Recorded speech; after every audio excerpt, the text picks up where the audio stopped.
Hello, ഇന്ന് നമുക്ക് ബ്രെഡും പഴമൊക്കെ വെച്ചിട്ട് എണ്ണയിലൊന്നും മുക്കി പൊരിക്കാതെ നല്ലൊരു ഹെൽത്തി ആയിട്ടുള്ള ഒരു അടിപൊളി ഈവനിങ് സ്നാക്ക് എങ്ങനെ ഉണ്ടാക്കാമെന്ന് നോക്കാം. എളുപ്പത്തിൽ ഉണ്ടാക്കാൻ പറ്റുന്ന നല്ലൊരു ടേസ്റ്റി ആയിട്ടുള്ളൊരു ഈവനിങ് സ്നാക്കാണ് ഇത്. ഈ ഒരു ഈവനിങ് സ്നാക്ക് ഉണ്ടാക്കാൻ ഞാൻ ഇവിടെ 5 പീസ് ബ്രെഡാണ് എടുത്തത്. അപ്പോൾ ഓരോ ബ്രെഡും ഇതേപോലെ നമുക്കൊന്ന് പരത്തിയെടുക്കാം. അതിനുശേഷം നമുക്ക് ഇതിൻ്റെ 4 സൈഡും ആ ബ്രൗൺ പോർഷനിലുള്ള ഭാഗം ഒന്ന് കട്ട് ചെയ്ത് മാറ്റാം. ബ്രെഡ് എടുക്കുമ്പോൾ നമ്മൾ പുതിയ ബ്രെഡ് എടുക്കാൻ ശ്രദ്ധിക്കുക, അല്ലെങ്കിൽ ഇത് പെട്ടെന്ന് പൊടിഞ്ഞു പോകാനുള്ള ചാൻസ് ഉണ്ട്. പുതിയ ബ്രെഡാകുമ്പോൾ നമുക്ക് ഈസി ആയിട്ട് ഇത് പരത്താനും അതേപോലെ കട്ട് ചെയ്യാനൊക്കെ എളുപ്പമുണ്ടാവും കേട്ടോ. ഇനി നമുക്ക് ഇതിന് ഉള്ളിലുള്ള ഫില്ലിങ് തയ്യാറാക്കണം. അപ്പോൾ അതിനായിട്ട് ഞാനിവിടെ ഒരു ഫ്രൈ പാൻ വെച്ചിട്ടുണ്ട്. ഇനി ഇതിലേക്ക് ഒരു 1/4 ടീസ്പൂണ് നെയ്യ് ചേർത്ത് കൊടുക്കാം. നെയ്ക്ക് പകരം സൺഫ്ലവർ ഓയിലോ അല്ലെങ്കിൽ ബട്ടറോ ചേർത്ത് കൊടുക്കുക കേട്ടോ. ഇനി ഇതിലേക്ക് കുറച്ച് ഒരു 5-6 പീസ് കാഷ്യൂസ് ചെറുതായിട്ട് കട്ട് ചെയ്തത് കൂടെ ചേർത്ത് കൊടുക്കുന്നുണ്ട്. എന്നിട്ട് ഇതൊന്ന് നമുക്കൊന്ന് വഴറ്റിയെടുക്കുക. ഇനി ഈ കാഷ്യൂസൊക്കെ ഒന്ന് ബ്രൗൺ കളറായി വരുന്ന സമയത്ത് നമുക്കിതിലേക്ക് ഒരു പഴം ചെറുതായിട്ട് കട്ട് ചെയ്തത് കൂടെ ചേർത്ത് കൊടുക്കുക. ഞാനിവിടെ 5 പീസ് ബ്രെഡിന് വേണ്ടിയിട്ടുള്ള ഫില്ലിങ്ങാണ് തയ്യാറാക്കുന്നത്. അപ്പോൾ ഒരു ചെറിയ പഴം ചെറുതായിട്ട് മുറിച്ചതാണ് ഇതിലേക്ക് ചേർത്ത് കൊടുത്തത്. ഇനി മധുരത്തിന് ആവശ്യമായിട്ടുള്ള പഞ്ചസാര ചേർത്ത് കൊടുക്കുക. ഞാനിവിടെ 3 ടേബിൾ സ്പൂണ് പഞ്ചസാരയാണ് ചേർത്ത് കൊടുക്കുന്നത്. ഇനി നമുക്ക് ഇതൊന്ന് നന്നായിട്ടൊന്ന് വഴറ്റിയെടുക്കണം.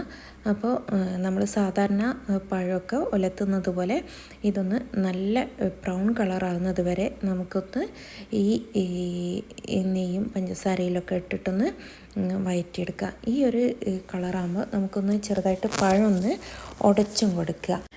അപ്പോൾ ഈ ഫില്ലിങ്ങൊക്കെ നന്നായിട്ട് ഒട്ടിക്കിടന്നോളൂ കേട്ടോ. ഇനി നമുക്ക് ഇതിലേക്കുള്ള ഒരു മാവ് തയ്യാറാക്കാം. ഒരു കോഴിമുട്ടയാണ് എടുത്തത്. അപ്പോൾ നമ്മൾ കൂടുതൽ ഉണ്ടാക്കുകയാണെങ്കിൽ അതിനനുസരിച്ച് എല്ലാ ഐറ്റംസും കൂടുതലാക്കി എടുക്കാൻ ശ്രദ്ധിക്കുക. അപ്പോൾ ഒരു കോഴിമുട്ടക്ക് 2 ടേബിൾ സ്പൂണ് പാലും കൂടെ ചേർത്ത് കൊടുക്കുക. ഇനി ഇതിലേക്ക് ഒരു ഫ്ലേവറിന് വേണ്ടിയിട്ട് നമുക്കൊരു 1/4 ടീസ്പൂണ് ഏലക്ക പൊടിച്ചത് ചേർത്ത് കൊടുക്കുക. മധുരത്തിന് ആവശ്യമായിട്ട് 2 ടേബിൾ സ്പൂണ് പഞ്ചസാരയും കൂടി ചേർത്ത് കൊടുക്കുന്നുണ്ട്. ഇനി നമ്മൾ നേരത്തെ കട്ട് ചെയ്ത് വെച്ച ബ്രെഡിൻ്റെ ബ്രൗൺ പോർഷനൊക്കെ ഒന്ന് പൊടിച്ചെടുത്തിട്ടുണ്ട്. അതുകൂടെ നമുക്കിതിലേക്കൊന്ന് ചേർത്ത് കൊടുക്കണം. എന്നിട്ട് ഇതൊക്കെ ഒന്ന് നന്നായിട്ടൊന്ന് മിക്സ് ചെയ്തെടുക്കുക. പഞ്ചസാരയൊക്കെ നന്നായിട്ടൊന്ന് മിക്സ് ആവുന്നത് വരെ ഇതൊന്ന് ഇളക്കിക്കൊണ്ടിരിക്കുക. ഇപ്പോൾ എല്ലാം റെഡിയായി വന്നിട്ടുണ്ട്. ഇനി നമുക്കിതൊന്ന് ഉണ്ടാക്കിയെടുക്കാം. അപ്പോൾ ഒരു പീസ് ബ്രെഡ് ഇതേപോലെ വെച്ചിട്ടുണ്ട്. ഇനി നമ്മൾ ഉണ്ടാക്കി വെച്ചിരിക്കുന്ന ഫില്ലിങ് ഇതിൻ്റെ നടുക്കായിട്ട് വെച്ച് കൊടുക്കുക.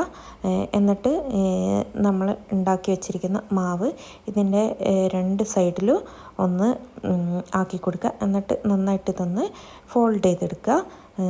അപ്പോൾ ഈ ഒരു ഷേപ്പിൽ നമുക്ക് കിട്ടും. അപ്പോൾ കൈ കൊണ്ട് ജസ്റ്റ് ഒന്ന് പ്രസ് ചെയ്യുമ്പം തന്നെ നന്നായിട്ട് ഒട്ടിക്കിടന്നോളൂ കേട്ടോ. അതേപോലെ കുറച്ച് മുകൾ ഭാഗത്ത് ഇതേപോലെ ഒന്ന് ആക്കി കൊടുക്കുന്നുണ്ട്. ബ്രെഡ് പൊട്ടിപ്പോവാതൊക്കെ ഇരിക്കൂ. അപ്പോൾ നമുക്കിത് കുക്ക് ചെയ്തെടുക്കാൻ വളരെ എളുപ്പമായിരിക്കും കേട്ടോ. അങ്ങനെ മുഴുവൻ ബ്രെഡും ഇതേ രീതിക്കൊന്ന് ചെയ്ത് വെക്കുക. ഇനി നമുക്കിതൊന്ന് നെയ്യിലൊന്ന് വാട്ടിയെടുക്കണം. അപ്പോൾ ഒരു 1/2 ടീസ്പൂണ് നെയ്യൊന്ന് ഫ്രൈ പാനിലാക്കി കൊടുക്കുന്നുണ്ട്. എന്നിട്ട് നമ്മൾ ഉണ്ടാക്കി വെച്ചിരിക്കുന്ന ഓരോ ബ്രെഡ് ഇതേപോലെ ഒന്ന് നിരത്തി വെച്ചെടുക്കുക.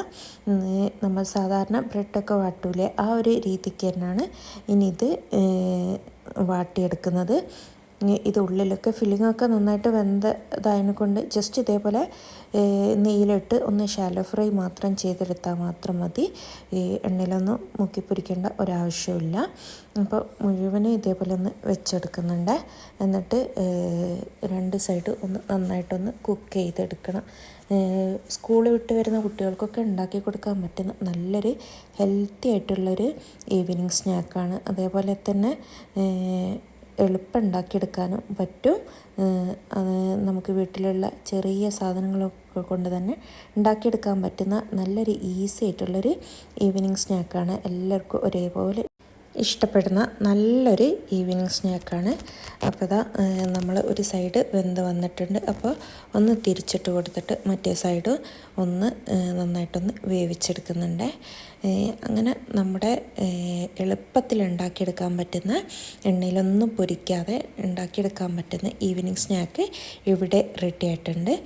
വീഡിയോ എല്ലാവർക്കും ഇഷ്ടമായി എന്ന് കരുതുന്നു. ഇഷ്ടമായാൽ ഒന്ന് മറക്കാതെ ലൈക്ക് ചെയ്യണേ. അതേപോലെ നിങ്ങളുടെ അഭിപ്രായങ്ങളൊക്കെ ഒന്ന് കമൻറ്റിലൂടെ എന്നെ അറിയിക്കുക. നിങ്ങളുടെ ഫാമിലി, ഫ്രണ്ട്സ് എല്ലാവരുമായിട്ടൊന്ന് ഷെയർ ചെയ്യുക. പുതിയ കൂട്ടുകാരുണ്ടെങ്കിൽ ഒന്ന് ദയവായി സബ്സ്ക്രൈബ് ചെയ്യാൻ മറക്കരുത്. അപ്പോൾ ഇതേപോലെയുള്ള മറ്റൊരു നല്ലൊരു വീഡിയോ ആയിട്ട് വരുന്നതായിരിക്കും. അതുവരെ ബായ്.